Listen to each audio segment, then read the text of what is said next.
Was Albert Einstein actually right when he said humanity would never be able to witness the edge of the universe? For decades, that idea felt like one of those poetic mysteries, a profound statement from a genius whose theories shaped modern science. It was something people admired but never expected to challenge. But now, that assumption is being shaken. The James Webb Space Telescope has captured something so unusual, so deeply embedded in the early fabric of the cosmos, that it has left scientists wondering if Einstein had glimpsed a truth far greater than we imagined. A massive void, sitting close to the very beginning of time itself, has now come into view, and this may not be just another dark spot in the sky. It might be a missing piece to one of the universe's oldest riddles, one that could force us to rethink the limits of human observation. This strange and silent region, located astonishingly far away and buried deep in time, has stunned astronomers. It's not just distant, it's ancient. So ancient, in fact, that it lies just beyond the cosmic dark ages, the time before the first light illuminated the universe. Its mere presence has some researchers believing that we may have stumbled across a real-world hint of Einstein's most haunting idea, that some corners of the universe are permanently inaccessible. Over a century ago, Einstein described mass and energy as interchangeable, two sides of the same coin. While that alone revolutionized physics, it's what this void suggests about visibility, perspective, and cosmic limits that brings a new urgency to his other, less understood predictions. Could it be that there are parts of reality we simply cannot reach, no matter how advanced our tools become? Back when early astronomers first started to look beyond our own galaxy, their telescopes were tiny and the skies were unclear. They spotted odd, blurry shapes in the night sky, strange, faint clouds that didn't behave like stars. For a time they assumed these were just gas clouds. But as telescopes improved, the truth was revealed. These weren't just clusters of gas. They were entire galaxies, each one home to billions of stars. The Magellanic Clouds were among the first recognized, followed by Andromeda, and soon, the entire idea of the universe exploded in scale. What we once thought was everything turned out to be just a tiny corner of a cosmic ocean, filled with uncountable islands of light and matter. With these discoveries, new questions followed. What was the shape of the universe? Did it have a beginning? An end? These questions led to monumental breakthroughs. One of the biggest came from Edwin Hubble, who realized that galaxies were all drifting away from us, not standing still. That movement led directly to the concept of an expanding universe. Around the same time, Belgian physicist Georges Lemaitre introduced what we now call the Big Bang Theory, the idea that all of space and time exploded into being from a single dense point. These ideas aligned with Einstein's earlier work on relativity, which described how space and time are interwoven. Yet even with all this alignment, Einstein himself remained cautious. He believed in the models but not the idea that we could ever witness the actual start or end of it all. Even when the Big Bang Theory began to gain support, Einstein stood by a key belief, that no matter how sophisticated our instruments became, we'd never directly observe the beginning or the edge of the universe. In his view, there would always be a veil, a limit beyond which observation was impossible. That wasn't just philosophy, it came from the math. And now, after all this time, the James Webb Space Telescope might have stumbled upon evidence supporting this exact concept. A strange, silent void so deep and so bizarre that it seems to confirm that some things may forever lie beyond our view. Einstein's explanation was rooted in two main ideas. The first had to do with the nature of the Big Bang itself. According to modern physics, the early universe went through a period where light simply couldn't exist. For the first few 100,000 years after the Big Bang, the universe was so hot and dense that photons couldn't travel freely. This period, called the Cosmic Dark Ages, was a time without any light at all. And since telescopes, whether optical or radio, rely on light in some form, there's no way to see past that period. It's like trying to look through a wall with your eyes closed. Even today's advanced instruments can't reach past this wall. Radio telescopes can detect wavelengths invisible to the human eye, but even they hit a limit when they reach the edge of the Cosmic Dark Ages. And sound? That's not even an option. Sound needs a medium like air or water to travel through. In those early moments, the universe hadn't yet formed structured space. There was nothing for sound waves to vibrate through. That means the Big Bang didn't make a sound. It was completely silent. And that silence, both visual and auditory, creates a fundamental limit to what we can ever observe. Then came the 1960s, when scientists discovered something called the cosmic microwave background radiation. This faint glow is essentially the leftover light from the early universe, still visible today. It's often described as the afterglow of the Big Bang, not the explosion itself but its lingering warmth. It was a huge discovery, offering a glimpse into the universe's early structure. But even then it didn't show us the moment of creation. It was like walking into a room and seeing smoke rising from a fire that's already gone out. You know something dramatic happened, but you didn't see it with your own eyes. And Einstein believed that would be as close as we'd ever get. His second argument had to do with how space and time behave as the universe expands. According to Einstein, as space stretches, the origin point of that expansion recedes as well. Picture a balloon being blown up. The farther it expands, the more its surface spreads.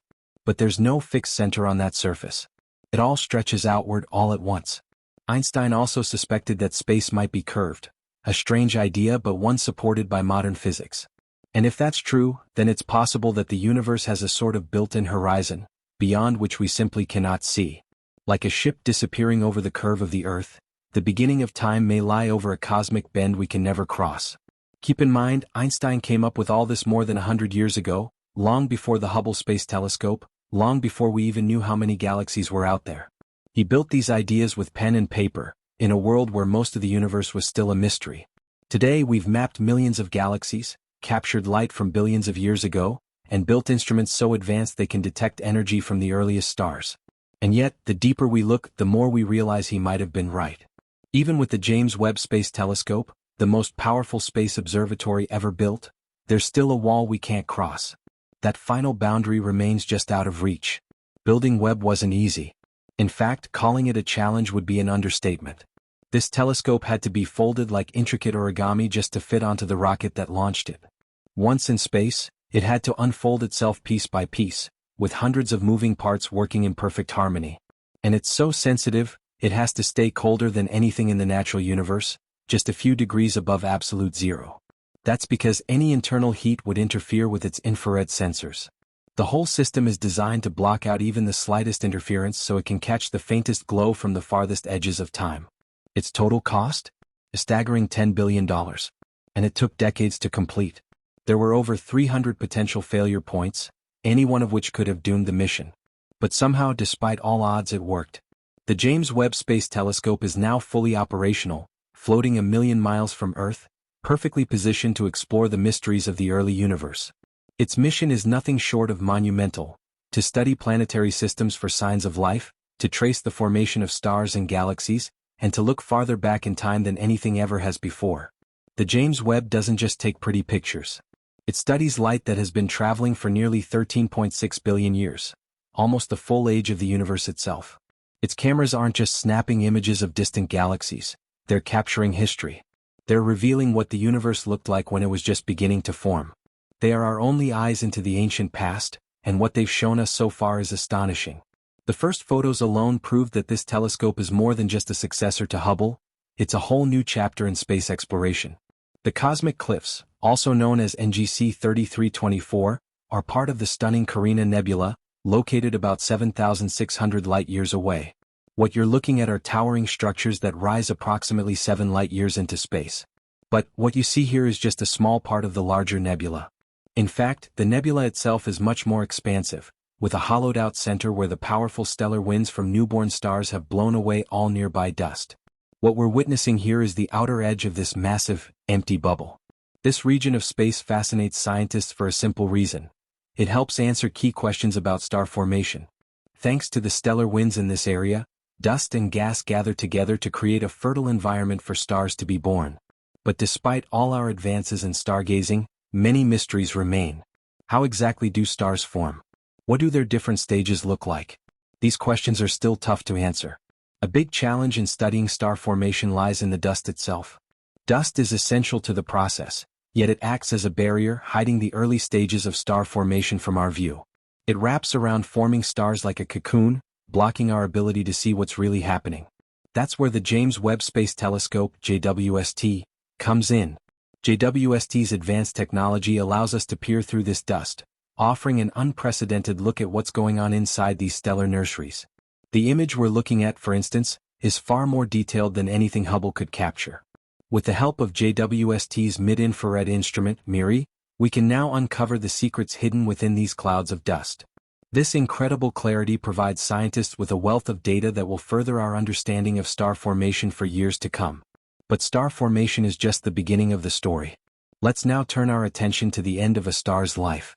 A prime example is NGC 3132, also known as the Southern Ring Nebula, located much closer to home. The image on the left was captured by JWST's near-infrared camera, NRCam, while the one on the right comes from MIRI. This nebula is classified as a planetary nebula, although this name can be a bit misleading.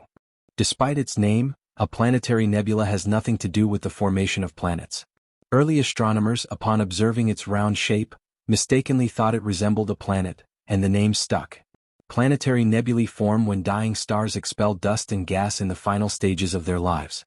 Understanding the chemical composition of this expelled material is crucial because it helps us understand the building blocks of future generations of stars.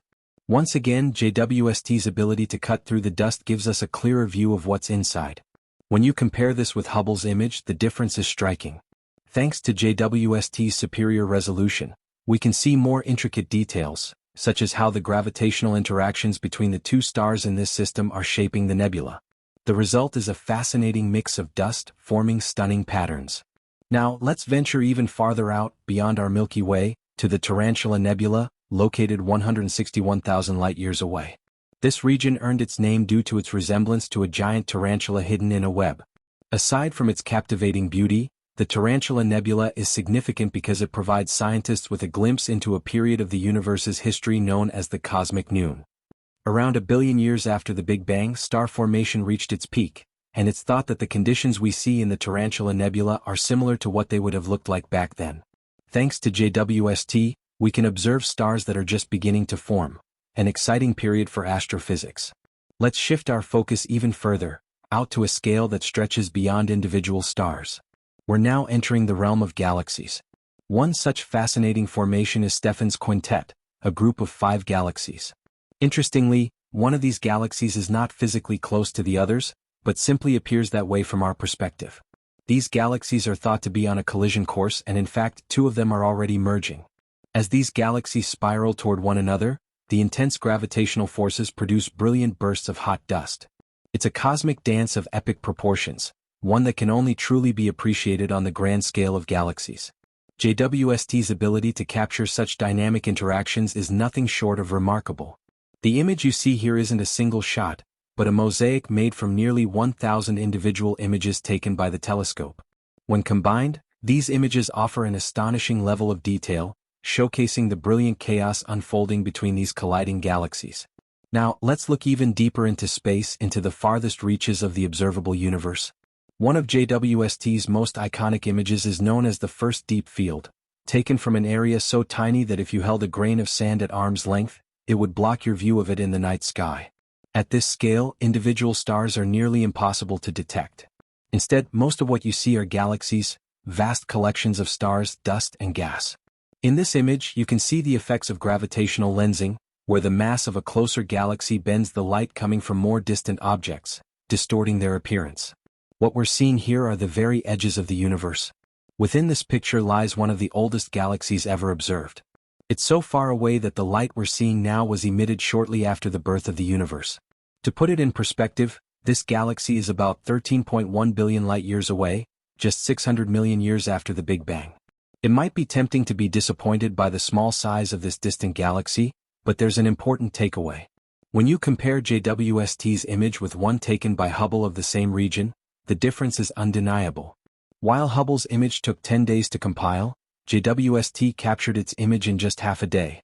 This means that, even with far less time, JWST is able to deliver far more detailed and clearer images. If JWST had the same amount of time as Hubble, just imagine how much more we could see.